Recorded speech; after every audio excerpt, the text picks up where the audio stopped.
I'm a gamer. Gamers rise up! And every gamer has their game. A game that epitomizes why they play games. Why they call themselves gamer. Fuck, I love Minecraft! I love Minecraft so much! Why they choose to continue to play games years after all games seem to have grown mundane and complacent. For the fleeting chance of finding a game that can compare to it. That can recreate the happiest memories of their lives. A game that after completion left them changed, forever seeing the world differently, that has helped form their beliefs, ethics, and philosophy. A game that has transcended being a game and has become a beacon of greatness. A beacon that people are proud to say they have experienced in the short lives we have. That game. And what is that game for me?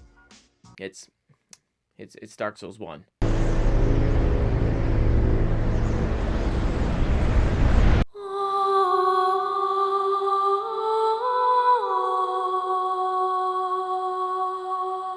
I adore Dark Souls, more so than any other game I have ever played, although there have been some that have come close.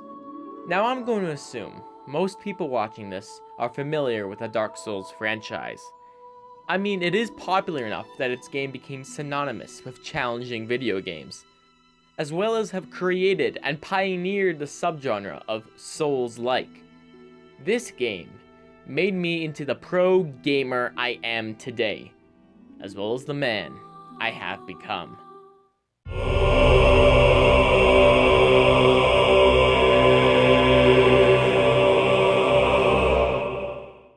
It all started in 2014, when I was 13 years old. I was familiar with Dark Souls, as since it came out in 2011, it swept through the gaming section of YouTube that I so frequented. But back then, I was a broke child, so I couldn't afford to try it out. Seems some things never change. In 2014, however, Dark Souls was made available for free through the Games with Gold program, where Xbox Gold members would get a free game every couple of weeks. A true godsend for a broke gamer boy like me. Now, during this time in my life, I found that I wasn't really as captured or invested in video games as I once was. I was starting to grow up, and with that came teenage apathy. However, when I started to play Dark Souls 1, I felt something. I felt intrigued, excited, and happy. It was like a fire was linked within me. I can so vividly remember so many iconic moments that happened during this first playthrough. Descending down those absolutely terrifying scaffolding down to Blighttown and getting like 10 frames per second. Arriving back in Firelink after ringing the second bell and finding the bonfire was out. And the firekeeper gone. We never even got an email address. When Ornstein jumped from that balcony looking like somebody ringed the Dinkster. Somebody ring the Dinkster! Ah, sweet memory.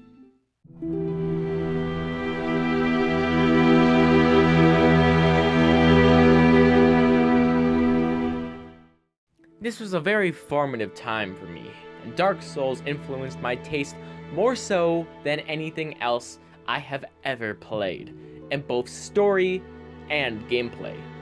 I mean, it introduced me to the greatest manga of all time, Berserk.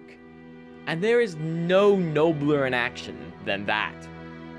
The music in this game has given me a great appreciation for classical and orchestral music.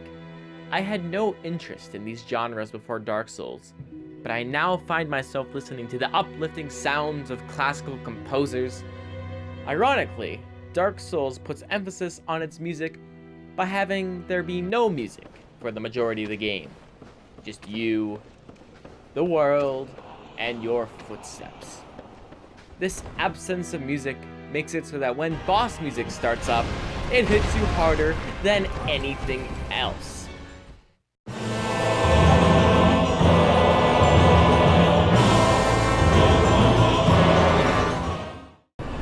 terms of gameplay, Dark Souls is hard. Shocking, I know, but the difficulty allows the player to get a lot more satisfaction and achievement out of the game. Like a drip coffee, just you squeeze it out, every last drop. The more effort you put in to overcome the game's challenges, then the more you will get out of it. You reap what you sow. It is good that they did not allow you to change the difficulty. Isn't that right, Forbes? Because then everyone has the same experience at the same level of challenge. An easy mode would take away a lot of what makes Dark Souls Dark Souls. It was designed at that difficulty, and at that difficulty, it must stay. Besides, there's already an easy mode. It's called Magic.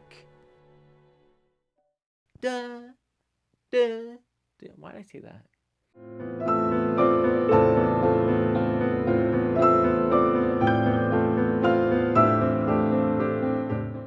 The greatest feat of Dark Souls, it's its ability to make the vague story incredibly engaging. It's confusing enough that you just want to know more. On my first playthrough of the game, I read all the item descriptions I could and watched every cutscene. And even then, I was still like, I get it. I don't get it. Then I found him. The YouTube channel that could explain everything. That could tell you exactly what the lore means. The man, the myth, the legend, Vaati. A master of video storytelling and an expert in the Souls series. His videos on the Dark Souls lore are some of the best lore videos in the world. I have cried to these. That's how good they are. Go check him out. He deserves it. Channel link in the description.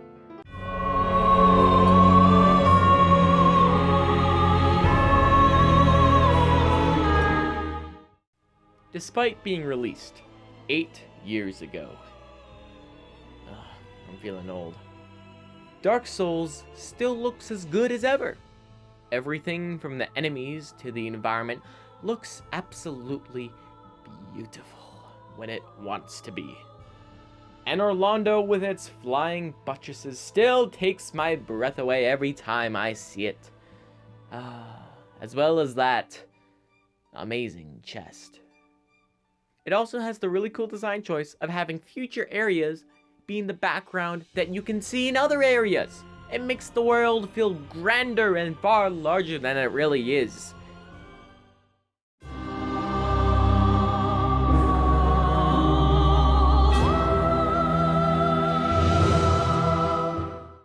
Dark Souls is truly a masterpiece of a game, and it holds a special place in my heart. Miyazaki, you amazing merry master, mighty man of many mysteries. Mwah! Love you. If you enjoyed this video, then consider subscribing. Also, follow me on Twitter.